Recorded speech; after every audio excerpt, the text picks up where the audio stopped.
بسم اللہ الرحمن الرحیم. دنیا میں نا دو قسم کی جنگیں ہو رہی ہیں. ایک جنگ میدان کی ہے اور ہتھیاروں کی ہے. اس میں توپ استعمال ہوتے ہیں، ایٹم استعمال ہوتا ہے. ایک یہ جنگ ہے. دنیا میں دوسری جنگ جو ہے نا وہ جنگ نظریات کی ہے اور دماغ کی ہے اور فکر کی ہے. اس میں کیا استعمال ہوتے ہیں؟ اس میں استاد استعمال ہوتا ہے، اس میں نصاب استعمال ہوتا ہے، اس میں تعلیمی ادارہ استعمال ہوتا ہے، اس میں لٹریچر استعمال ہوتا ہے، اس میں ذرائع ابلاغ استعمال ہوتے ہیں، اس میں میڈیا استعمال ہوتا ہے اور اس میں رفائی کام استعمال ہوتے ہیں.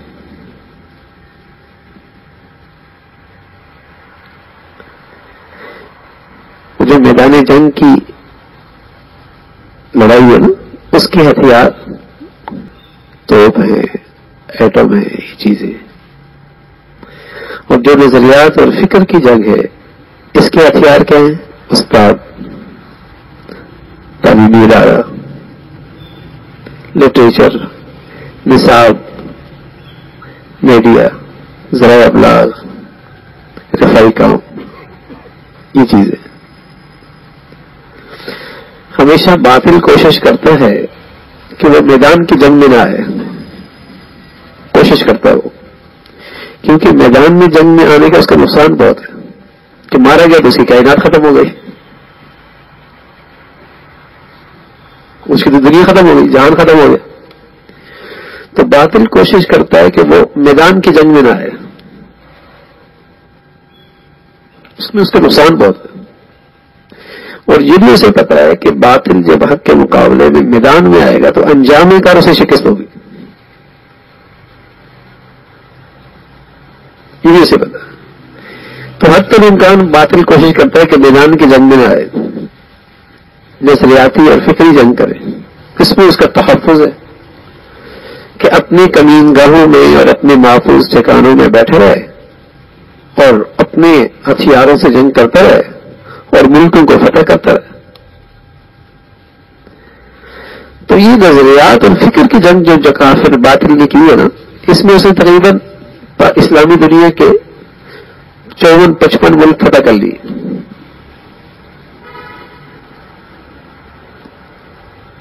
اب ان ملکوں میں مسلمان وہ پہنتا ہے جو وہ کہتے ہیں، وہ کھاتا ہے جو وہ کہتے ہیں، اور ویسے سوتا ہے جیسے وہ کہتے ہیں. جو وہ چاہتا ہے ویسے ہوتا ہے.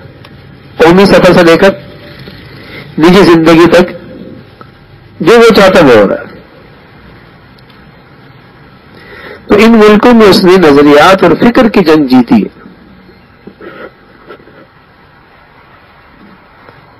ٹھیک ہے؟ کیسے جیتی ہے؟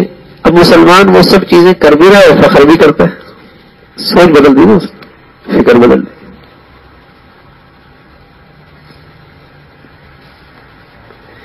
تو یہ ایک بڑی جنگ دشمن نے جیتی ہے.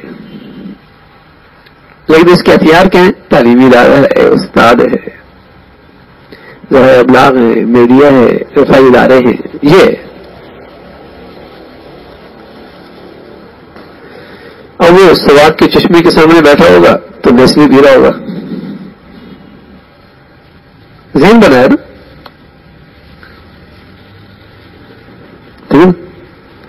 گائے سامنے ہوگی، اس کا دودھ نہیں پیے گا، نیسلے کا ڈبہ پیے گا دودھ کا.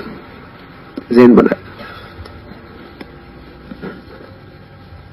سوچ بدل دی، ذہن بدل دیا، فکر بدل دیا.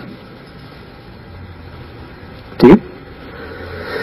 تو میدان کی جنگ کبھی کامیاب نہیں ہو سکتی باطل کی جب تک کہ وہ نظریات اور فکر میں بدلے.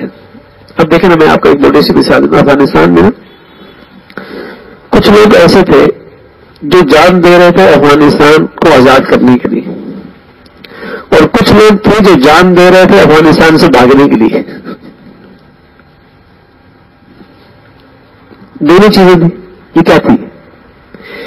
ایک پر ان کی تعلیم کا اثر تھا اور ایک پر مدرسے کی تعلیم کا اثر تھا. تو دونوں میں کتنے زمین و آسمان کا فرق ہے. یہ لڑ رہے تھے ملک لینے کے لیے جان دے رہے تھے، وہ بھاگ رہے تھے ملک سے بھاگنے کے لیے جان دے رہے تھے.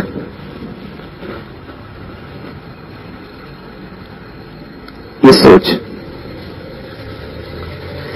تو میں آپ کو بتانا ہی چاہ رہا ہوں اصل میں کہ بس اوقات آپ سوچتا ہے آدمی کہ مدرسوں میں کیا دیا آج تک، مدرسوں میں کیا ہے، مدرسوں میں کیا رکھا ہے، مدرسوں کی تعلیم میں کچھ بھی نہیں ہے. ایسا نہیں ہے. اس مدرسے میں، ان مدرسوں میں ایک بہت اہم مورچہ سنبھالا ہوا ہے میدان جنگ کا، کہ ایک بڑی نسل کو ایسا ہے کہ جو ان نظریات اور فکری جنگ سے محفوظ رکھا ہوا ہے. مدرسہ یہ کام کر رہا ہے. اس نے 54 ملکوں کو اس نے فتح کر لیا، پاکستان کو نہیں فتح کر سکا.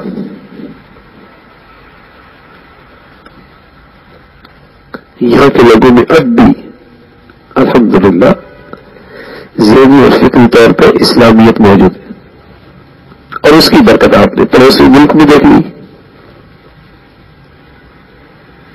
ٹھیک ہے، انہوں نے برداشت نہیں کیا. تو بس اوقات نہیں، مدرسوں نے کیا دیا ہے، مدرسوں میں کچھ بھی نہیں ہو رہا، ایسے فارغ ہے یہ لوگ. نہ ایسی ساری دنیا ایسی نہیں آپ کے مدرسوں کے پیچھے پڑی ہوئی. اسے پتہ ہے کہ دینی اداروں نے ایک اہم مورچہ سنبھالا ہوا ہے، نظریاتی اور فکری صحت سنبھالی ہوئی ہے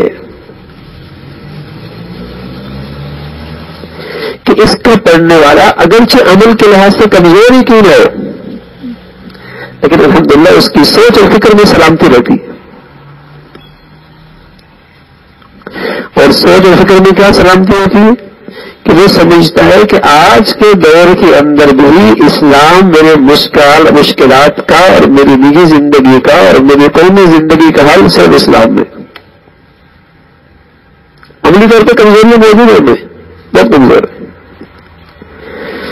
لیکن فکری اور ذہنی طور پہ اور نظریاتی طور پہ یہ فکر سلامت ہے کہ یہاں پڑھنے والے لوگوں کو اسلام پر اعتماد ہے، اور ان کے اسلام کے بارے میں یہ عقیدہ ہے کہ قومی سطح پر مجھے موقع مل گیا تو میں اسلام کو نافذ کر دوں گا. وہ سمجھتا ہے کہ ان مسائل میں حل مشکلات کا اسلام. یہ سوچ ہے. ورنہ کتنے مسلمان ہیں جو سمجھتے ہیں کہ آج کے دور میں اسلام پر عمل کرنے کا مطلب ہے کہ اپنے آپ کو پتھروں کے دور میں لے جانا.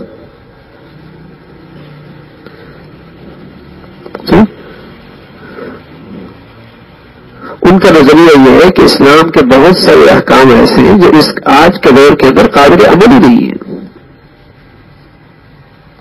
اور بڑے اخلاص سے کہہ رہے ہوتے اور قوم اور ملک کی خیرخواہی میں کہہ رہے ہوتے.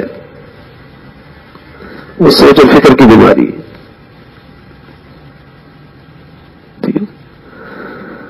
تو یہ بڑی جنگ دنیا میں ہے.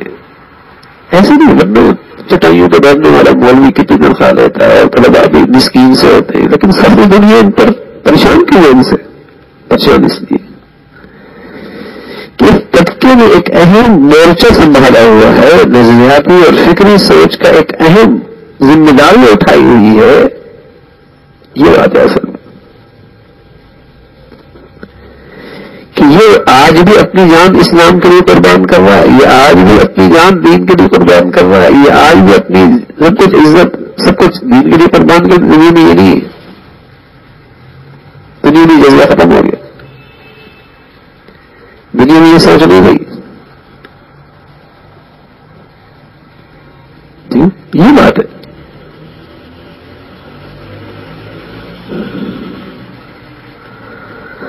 تو یہ ایک بڑی بات ہے. اب دیکھیں ایک صدی پہلے باطل نے کیا کیا؟ اسلامی دنیا میں اسکول بنائے، اسپتال بنائے، این جی اوز بنائی،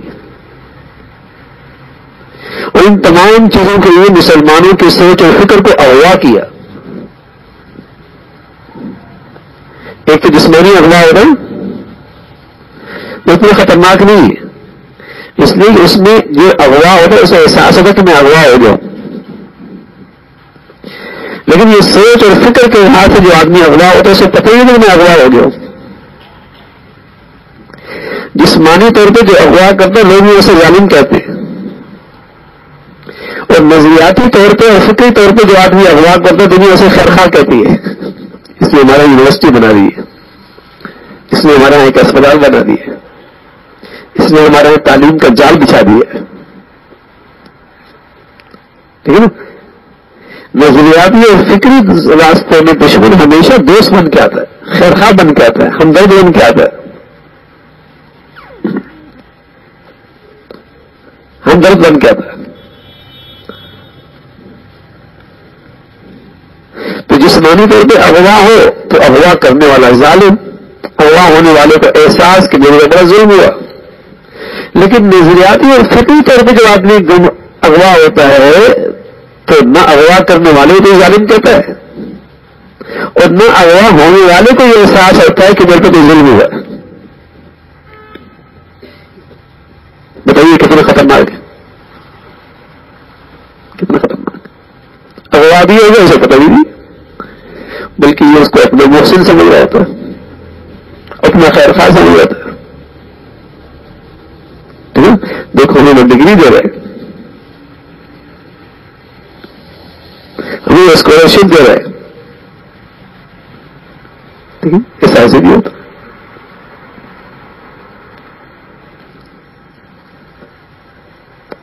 تو یہ خطرناک ہے.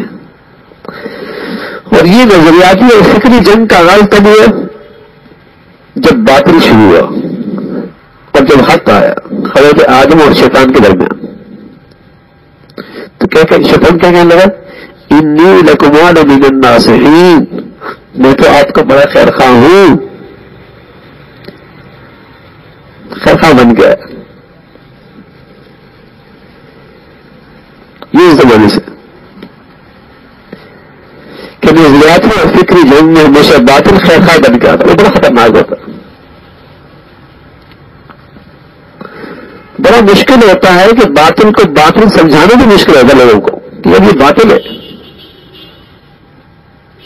وہ ایسا مسیحا بن کے آتا ہے, خیر خواہ بن کے آتا ہے, درد بن کے آتا ہے. بڑا خطرناک ہے. تو یہ کوئی معمولی نہیں ہے.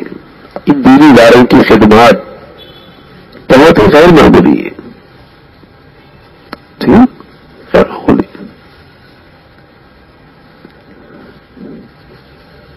ورنہ آپ باہر کی دنیا میں جائیں گے تو آپ کو پتہ ہی نہیں کہ مسلمان ہے نہیں یا نہیں. 74 کی بات ہے, 1974 کی بات. ہمارے ایک بزرگ تھے شیخ ابو الحسن ندوی رحمۃ اللہ علیہ, وہ امریکہ گئے. حضرت کا انتقال 90 کی دہائی میں ہوا. تو اس زمانے میں وہاں جا کر تقریر کی اور فرمایا بس مجھے یہ تو مجھے لگ رہا ہے کہ یہاں اسلام پھیل رہا ہے, لیکن خبردار رہنا کئی اسلام امریکی اسلام نہ ہو.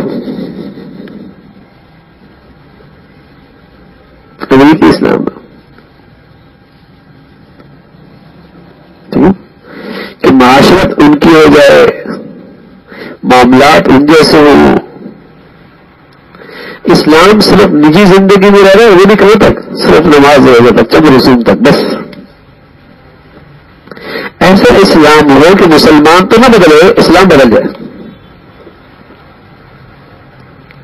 اگر کوئی ایسا اسلام ہونا چاہیے کہ طرح اس میں ہر چیز کی گنجائش ہونی چاہیے کہ ہمیں بدلنا یا پڑے اسلام بدلنا.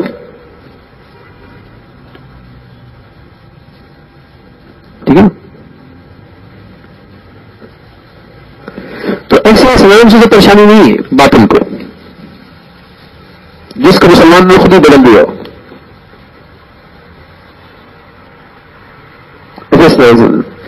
اس کو ایسے اسلام سے پریشانی ہے جو ان دینی اداروں کے اندر ہے, جہاں یہ بات اور سوچ پیدا کی جاتی ہے کہ اسلام اس وقت عالمی مسائل کا بھی حل ہے اور اسلام میں اس وقت ملکی مسائل کا بھی حل ہے اور اسلام میں نجی زندگی کے مسائل کا بھی حل ہے. یہ پریشانی کہ معاشرت ہو, معاملات ہو, دوست دشمنی کے تمام فیصلے ہوں, اس میں حل اسلام ہے. یہ مسئلہ ہے. میں رسوم تو نہیں مسئلہ ہوتا امریکہ کی جیل میں جا کے نماز پڑھ سکتے, کوئی پابندی نہیں ہو.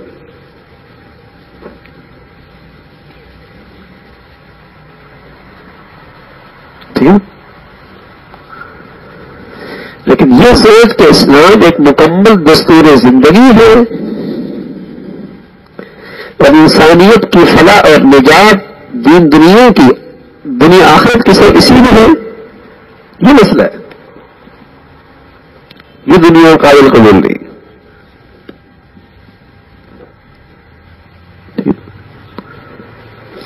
تو بس اوقات آدمی پیدا ہوتا ہے اور بظاہر عمل میں بھی اتنی ترقی نہیں ہو رہی ہوتی, اور بظاہر کتابیں جو پڑھ رہے ہوتے ہیں آگے جا رہا تو بھول بھی رہا ہوتا ہے. تو کبھی کبھی پریشانی ہو رہی ہے, کیا فائدہ یار, پریشانی ہونے کی ضرورت نہیں. میں تو آپ سے یہ کہتا ہوں کہ آپ دیکھو کہ آپ نے ایک مہینے میں کون کون سے غذائیں کھائی, یاد ہے آپ کو؟ کسی کو یاد نہیں, لیکن اس کی توانائی آپ کے جسم میں ہے کہ نہیں؟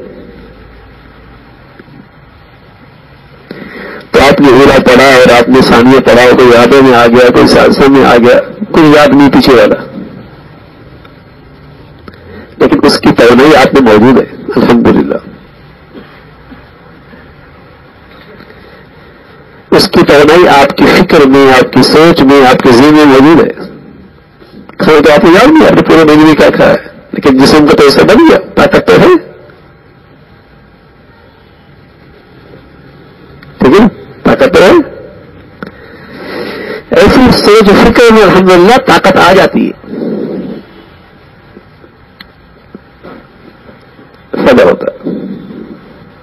تو اگر سوچ و فکر میں آ گئی تو آپ تو اسلام کے سپاہی بن گئے. ٹھیک ہے, آپ تو اس کے سپاہی بن گئے.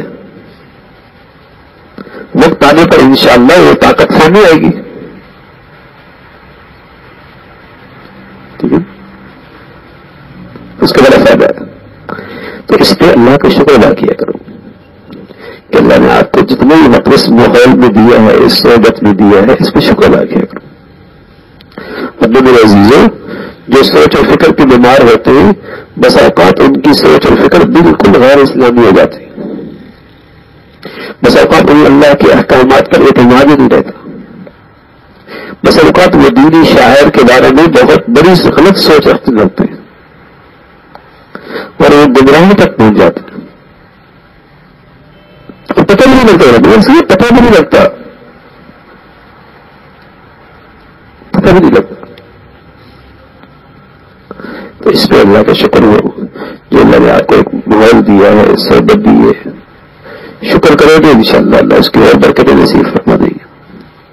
سبحانک اللہم وبحمدک نشہد ان لا الہ الا اللہ نستغفرک